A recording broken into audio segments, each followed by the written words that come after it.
साधन में पूर्ण श्रद्धा, विश्वास, सावधानी, संलग्नता और नियम, ये बहुत आवश्यक है। नियमावली न टूटने पावे, बिल्कुल पक्का। आप कुछ वर्षों तक नियम आप पकड़े रहिए, फिर नियम आपको पकड़ लेगा। नियम किसे कहते हैं? शौच, संतोष, तपः, स्वाध्यायेश्वर प्राणिधानानि नियमाः। शौच, संतोष, तप, स्वाध्याय, ईश्वर, प्रणिधान। आपका शरीर पवित्र रहना चाहिए, वस्त्र पवित्र रहने चाहिए। तब हृदय के, पहले बाहर की पवित्रता को संभालो, फिर हृदय की पवित्रता की तरफ, जो अभी सत्संग में शुरुआत में कहा कि मन से निरपेक्ष होना, ये परम पवित्र होने वाली बात है। मन से निरपेक्ष तभी जब राधा राधा चल रहा है, नाम चल रहा है, ये आपको बहुत पवित्र कर देगा हृदय। आप जब आप उसमें रागात्मक भाव से मन में लग जाते हैं तो आप पवित्र हो जाता है। जैसे स्वर्ण को तपाया जाता है तो मल छोड़ देता है, निर्मल हो जाता है, ऐसे मन में जब जलन होती है तो पवित्र हो रहा है। आप समझ नहीं पाते और विचलित हो जाते हैं, वो मन ही की मलिनता नष्ट हो रही है, आप उसे अपने में लेकर के दुखी हो रहे हैं। उसको जलने दीजिए, वो निर्मल हो रहा है। तपने पर जैसे स्वर्ण चमकने लगता है, ऐसे जो ताप सह जाता है, मन निर्मल हो जाता है। तन को पवित्रता से युक्त रखे तो मंत्र और नाम आप देखिए स्वतः बहुत जल्दी जल्दी आपकी उन्नति होगी। ये अपवित्रता है। नियम में सबसे पहला है शौच, पवित्रता। आपका उठना, बैठना, खाना, पीना, देखना, सुनना, चलना, फिरना, भगवत स्मरण करते हुए पवित्र भाव से, और शरीर को भी पवित्र रखना।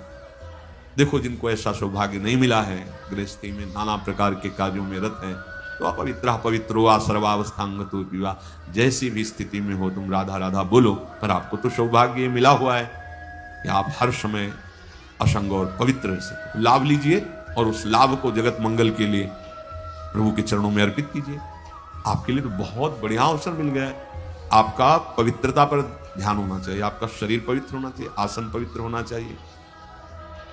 शौचाचार के विषय में पीछे सत्संग में बताया गया है। मिट्टी जल आदि से शरीर की और राग द्वेष आदि त्याग कर भगवत स्मरण करते हुए हृदय की पवित्रता होती है। संतोष, चाहे गृहस्थ हो चाहे विरक्त हो, भगवत प्राप्ति करना है तो ये लाना ही होगा हृदय में। बिन संतोष न काम न साही, अछत काम सुख सपने नहीं। यदि संतोष नहीं है तो कामनाओं की बाढ़, जहां कामनाएं हैं।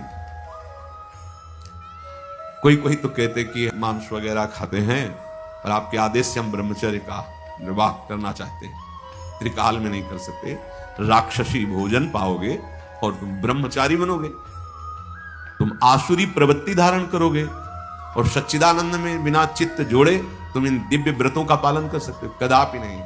अरे यही तो दुष्टा रसेंद्री, यही तो भ्रष्ट करती है। इसी से सारे विकार शुरू हो जाते हैं। जिसकी रसेंद्री शासन में नहीं, खाना पीना सही नहीं, परमार्थ की केवल बातें करे। क्या राक्षसों को ज्ञान नहीं था क्या? दैत्यों का ज्ञान नहीं था क्या? आप देखो, जब वो अपने परिवारजनों को उपदेश करते हैं ना किसी संकट में, तो पूरे ब्रह्म ऋषि जैसा बोलते हैं, ज्ञान है। ऐसा नहीं कि नहीं ज्ञान है, बहुत बोल रहे हैं, लेकिन आचरण में बिल्कुल ज्ञान नहीं है, तो इसीलिए तुमको राक्षस कहा गया।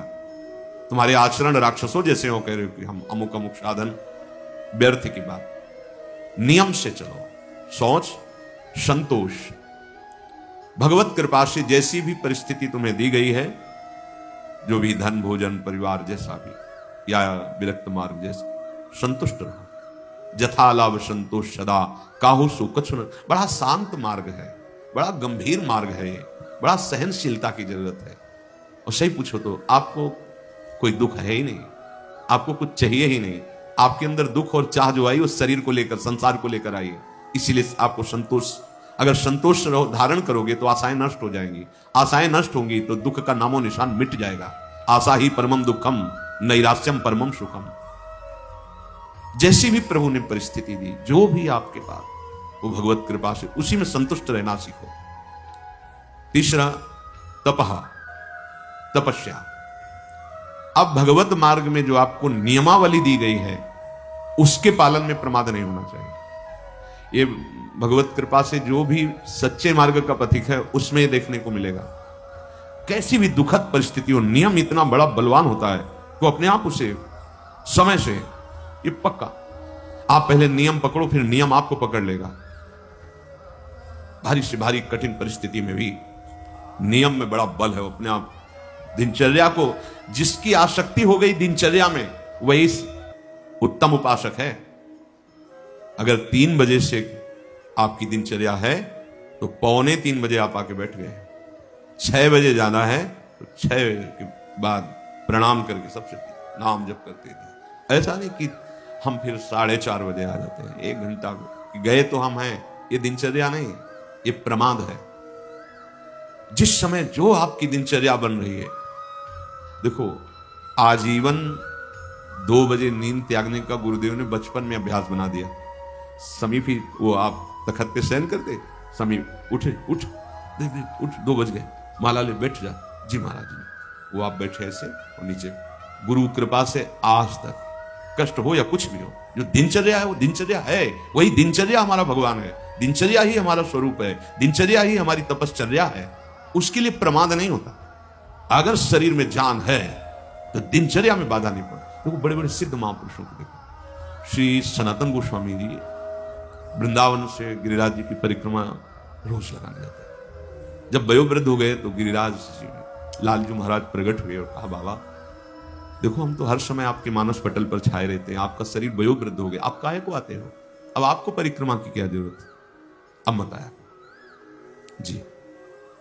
दूसरे दिन फिर पहुंचे। लालजू ने कहा था बाबा क्यों आ गए आप? हमें पीड़ा होती है, आपका बहुत वृद्ध शरीर। तो प्रभु रहा नहीं जा रहा है, वो शरीर का एक अभ्यास बन गया, रहा नहीं जा रहा है। तब वो आज भी श्री राधा दामोदर जी में चरण चिन्ह, गौ का फूल, बंसी, लकुट, ये चिन्ह रख के दिए कि आप वही 4 परिक्रमा कर लो, पूरी गिरिराज जी की परिक्रमा का स्वरूप हो जाएगा। हमारी बात मान लो, हमारी प्रार्थना मान लो। प्रभु कह रहे हैं जब आप अपने समय, तो जो आपको कष्ट मिल रहा है, तपश्चर्या किसे कहते हैं? जो आपको कष्ट सहन करना पड़ रहा है। मान लो 2 बजे किसी को नींद ना आती हो तो 2-3 बजे तो आ ही जाएगी। 4-5-6 आराम से सो, ठंडा मौसम हो जाता है, बढ़िया। यहाँ 1:30 बजे से शुरू हो गया है। अब जो नींद का समय तो इसमें जा रहा है।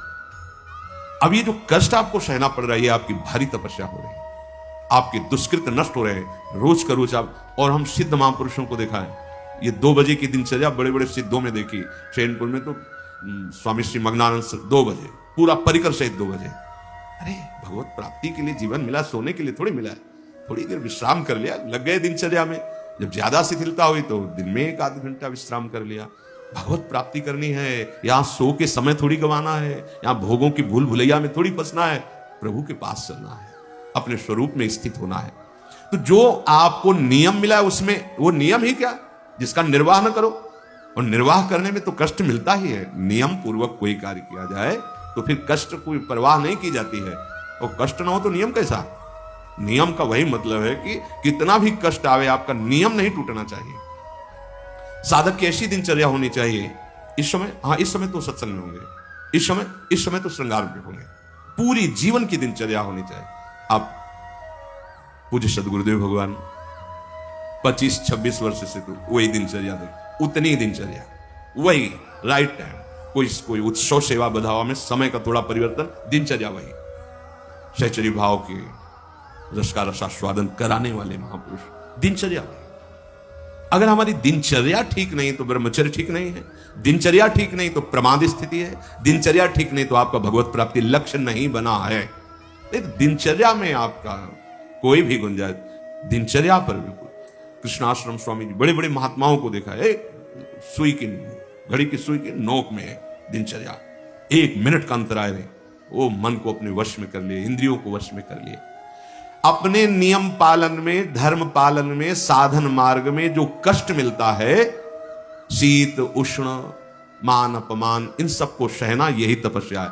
अब आप ब्रह्मचारी हैं, कभी कभी काम की वृत्ति आती है, वो आपको जलाती है, प्रेरित करती है। शांत, किसी से कहना नहीं, कहने से सत्ता दृढ़ होती है कि आज हम बहुत विक्षिप्त हैं। शांत, राधा राधा, कैसे हो? मुस्कुरा को, हाँ बहुत कृपा। नहीं कोई परेशान, कोई परेशान नहीं, जोई जोई प्यारो करे सोई, राधा राधा, सत्ता ही खत्म।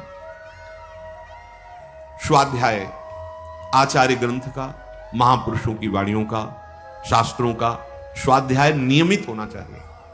जैसे अपने यहां वाणी गायन सब नियमित स्वाध्याय होना चाहिए। और ईश्वर प्रणिधानानि,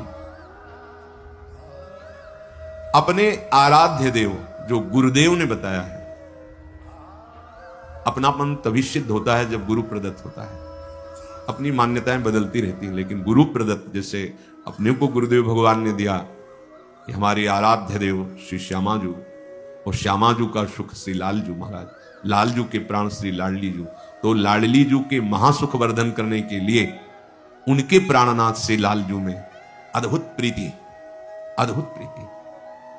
तद्भावोत्सवता परम भवतु में तत्प्राणनाथ है। हमारी युगल उपासना ऐसी है, गोरे चरणारविंद की ठसक और युगल का उपासना। लालजू में अत्यंत प्रीति है। और कैसे है? मेरी प्यारी जू के प्राणनाथ है, प्यारी जू के परम सुख है। तद्भावोत्सवता परम भवतु में तत्प्राणनाथ। ऐसे श्री श्यामा श्याम की ठसक में हर समय रहना, उनके चिंतन में रहना, अहम उनके दासत्व में समर्पित हो जाना, अपना उनसे अलग कुछ भी न रह पावे, उसे ईश्वर प्रणिधान कहते हैं। सौच संतोष तपा स्वाध्याय ईश्वर प्रणिधानानि नियमाः। प्रिया प्रीतम से संबंधित सब कुछ है, कुछ भी ऐसा अलग नहीं होना चाहिए। अपने आप महात्मा हो गए, देख लो। कुछ भी ऐसा नहीं खाएंगे जो प्रियाजू को अर्पित न करें, कुछ भी ऐसा नहीं पिएंगे जो प्रियाजू को अर्पित, कुछ भी जीवन में ऐसा नहीं होगा जिससे प्रियाजू का समर्पण ना हो। अभी सत्य मार्ग के पथिक बन जाओगे। कई लोग तो ऐसा करते हैं कि भोग लगाने के लिए अलग बनाते हो, अपने लिए अलग बनाते हैं। तो आपकी फिर बुद्धि कैसे प्रभु में तन्मय कैसे होगी? तुम अपनी रसेंद्री को तृप्ति करने के लिए अगर भाव रखते हो तो उपासना क्या? ये थोड़ी कि प्रभु भूखे बैठे हैं उनको पवा दे। अरे विश्वंभर सारे जगत का भरण पोषण करते हो, आपका केवल भाव पाते हैं। बाहरी जो शरीर की पवित्रता रखता है उसका वैराग्य बढ़ता चला जाता है। ये जितना आप मलिन शरीर रखोगे उतने भोगासक्ति बढ़ेगी, शरीरासक्ति बढ़ेगी। बाहरी इस नियम, शौच रूपी नियम का पालन करने से शरीर पर राग रहित वृत्ति हो जाती है, वैराग्य हो जाती है। शरीर का रहस्य प्रकट हो जाता है, मैं नहीं। पवित्र शरीर रखने से नहीं, टिकाऊ नहीं, इससे राग खत्म हो जाता है। और अंतर से पवित्रता रखने से मन प्रसन्न रहता है, बुद्धि एकाग्र रहती, इंद्रियां निर्विषय हो जाती हैं और उसे आत्मबोध प्राप्त करने की योग्यता आ जाती है। बहुत सुंदर बात। और संतोष धारण करने से समस्त सुख सामग्रियां उसके अनुकूल हो जाती हैं। राह से देखो, कामना करने से भटकना पड़ेगा और संतोष धारण कर लो तो सारे सुख वैभव आपके समीप आ जाएंगे। संतोष की सिद्धि यही है। और जो अपने मार्ग में चलने वाले कष्ट को सहता रहता है, तब उससे अणिमा लघिमा महिमा दूरदर्शन दूर श्रवण की सिद्धियां अपने आप प्राप्त हो जाती है। ये कोई इस बात में नरे कि मैं इतना कष्ट सह रहा हूं, इसका मतलब क्या? वो बड़ा सुखी हो रहा है। ये हम अंदर की बात बता रहे हैं, बहुत ध्यान से समझना। अगर आप कुछ मिनट भजन कर लिए, कुछ मिनट पाठ कर लिए, ठाकुर सेवा कर लिए, कोई परेशानी आपको नहीं। और अगर आपने सोच लिया है कि निर्विषय होकर भगवत प्रेम में डूबेंगे या मोक्ष पद प्राप्त करेंगे, अब होश में रहना। भगवत प्राप्ति के लिए अभी सब ये दुश्मन बिल्कुल तैनात हो जाए। अच्छा निकलना चाहता है, अब एक एक आपके, अब सहनशील आशय उदार धीरज सहित विवेकी, अब युद्ध प्रारंभ होने जा रहा है। उनके लिए युद्ध थोड़ी होता है। पूजा माला की आरती, पूजा, खाए पिए, मौज मस्ती, फिल्म देख रहे हैं, सब बैलेंस बन के चल रहा है। मन काय को मन जान रहा है, तुम्हारे अंदर चाह ही नहीं पैदा हो सकती भगवत प्राप्ति की। भोगेश्वर प्रसक्ता नाम, जहां भोग में आ सकती है, चित्त का अपहरण है भोगों में, दो चार माला बढ़िया है। प्रायः ऐसा ही भजन अच्छा लगता है। लेकिन निर्विषय होकर कष्ट सहते हुए नियमावली का पालन करते हुए भजन, ये उसको कह रहे, ये भागवतिक सिद्धियां हैं। अणिमा लघिमा महिमा गरिमा दूरदर्शन दूर श्रवणेन्द्रिय, ये सब सिद्धियां उसका वर्ण कर लेती हैं। जो ये अपने मार्ग में अपनी दिनचर्या में बिल्कुल फर्क नहीं डालता और सहन करता हुआ किसी से कुछ नहीं कहता, आगे बढ़ता रहता है। भगवान बड़े कृपालु हैं। अगर आप इन बातों को मान लेंगे तो कृपा करके आपकी जलन शांत कर देंगे। समय का इंतजार करो, बहुत आनंद देंगे। आप रो रो के कहोगे कि आप जैसा कृपालु कोई है नहीं। जो नित्य स्वाध्याय करता है तो इष्ट दर्शन की योग्यता उसके अंदर आ जाती है। 84 हरिवंश कृत पढ़े सुने निशिभोर, छुटी 84 भ्रमंते निरखय जुगल किशोर। नियम पूर्वक और जो ईश्वर प्रणिधान है वो आगे चलकर समाधि स्थिति प्रदान कर देता है। ईश्वर प्रणिधान कोई भी वस्तु, व्यक्ति, स्थान, कोई भी वृत्ति प्रभु से अलग नहीं है, सब प्रभु में समर्पित, दृढ़ निष्ठा अपने आराध्य देव की, तो चलते फिरते समाधि लगने लगती, भाव में एकदम तन्मय है। शरीर से क्रियाएं हो रही या निष्क्रिय, उससे कोई मतलब नहीं। स्वामी जी महाराज इसी समाधि के लिए गए, आओ समाधि भीतर, चित न डुलाए तू, अगर इतु चित डुलाए तो अगला जन्म हो जाएगा। आओ श्यामा श्याम के चरणारविंद के चिंतन में, उनकी लीला गायन में, उनकी लीला चिंतन में, ऐसा जहां सौंदर्य रूप, ऐसा जहां प्रेम रस बरस रहा है, वो कुंज निकुंज झलकने लगेगा, भारी समाधि स्थिति।